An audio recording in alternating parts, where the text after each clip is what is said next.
बिस्मिल्लाहिर्रहमानिर्रहीम। Dear student, आज की जो स्टोरी हम आपसे शेयर करने वाले हैं वो है जी महमूद गज़नवी के हवाले से। इससे पहले आप लोगों ने बहुत से हीरोज़ के बारे में सुना होगा। हीरोज़ के बारे में जानना बहुत ज़रूरी है। ये वो हीरोज़ हैं जिन्होंने तारीख़ में एक नाम रोशन किया है, जिनका आज भी नाम ज़िंदा है। एक ऐसे नौजवान, एक ऐसे बहादुर की दास्तान आज आपके सामने पेश करता हूँ, जिसने एक बहुत बड़े जो है वो बुत को तोड़कर एक तारीख़ रकम की थी, जिनको बुत शिकन कहा जाता है।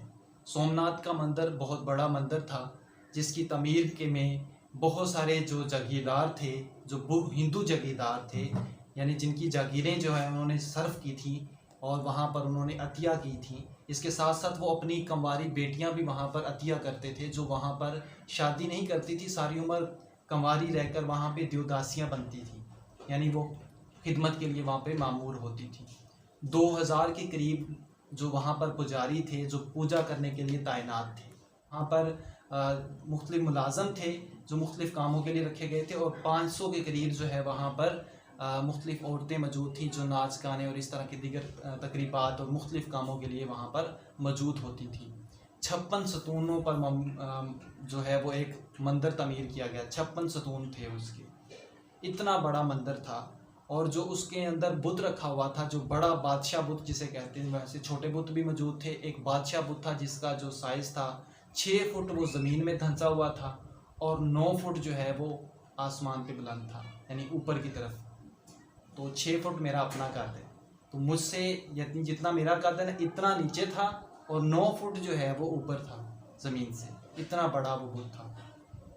जब महमूद गज़नवी ने उसको फ़तह किया तो वहाँ के जो मुअज़्ज़ज़ लोग थे, मुअज़्ज़ज़ जो हिंदू थे, उन्होंने आके ये कहा कि आप ऐसा करें कि इस बुत को ना तोड़ें। इस बुत के बदले में हम आपको आपकी मुँह मंगा इनाम देने के लिए तैयार हैं।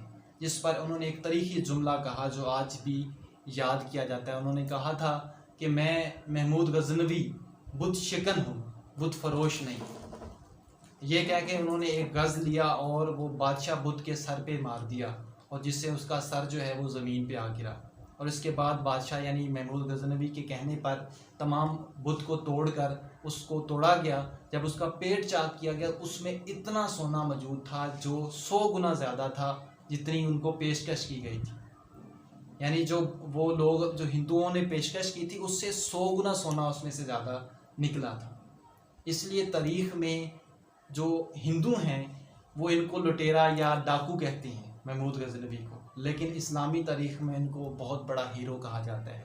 और जो माल इन्होंने वहाँ से वसूल किया था उसको माल गनीमत कहा जाता है। लेकिन ये स्टोरी शेयर करने का मकसद आपको ये था कि एक बहुत बड़ी ताकत के सामने वो निडर होके उन्होंने अपने आप को बेचा नहीं, सिर्फ दुनिया के माल के लिए अपने आप को बेचा नहीं, और वो निडर होके उन्होंने एक ऐसी मिसाल कायम की जो आज भी याद की जाती है।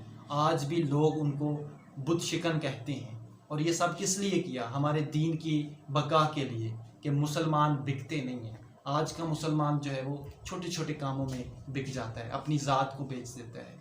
तो हमने एक लेसन सीखा, वो ये है कि हमने अपनी ज़ात को बेचना नहीं है। चाहे हमारे सामने दुनिया जहान के सारे जेवरात ख़जाने भी कोई अंडेल दे, हमने अपने ज़मीर को नहीं बेचना, क्योंकि जो बिक जाता है वो मुसलमान नहीं रहता।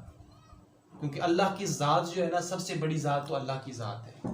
तो अल्लाह की ज़ात के बाद कोई भी ज़ात ऐसी नहीं है जो आपको देने वाली हो। अल्लाह की ज़ात के साथ कभी कंप्रोमाइज़ नहीं करना, कभी समझौता नहीं करना, क्योंकि अल्लाह की ज़ात के अलावा आपको कोई देने वाली ज़ात नहीं है।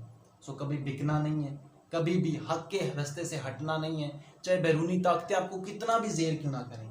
आज की ये छोटी सी स्टोरी और छोटा सा ये हीरो के ऊपर किया गया बयान होप्सो आपको अच्छा लगा होगा। इससे आपके जहन में थोड़ी सी अपने हीरोज़ के बारे में जो है वो नॉलेज में इजाफा हुआ होगा। होप्सो आज की ये वीडियो काफ़ी हेल्पफुल साबित हुई होगी। इस तरह के और भी बेशुमार वीडियोस लेके हम आपकी खिदमत में हाजिर होते रहते हैं। अपना बहुत सारा ख्याल रखें। अल्लाह ने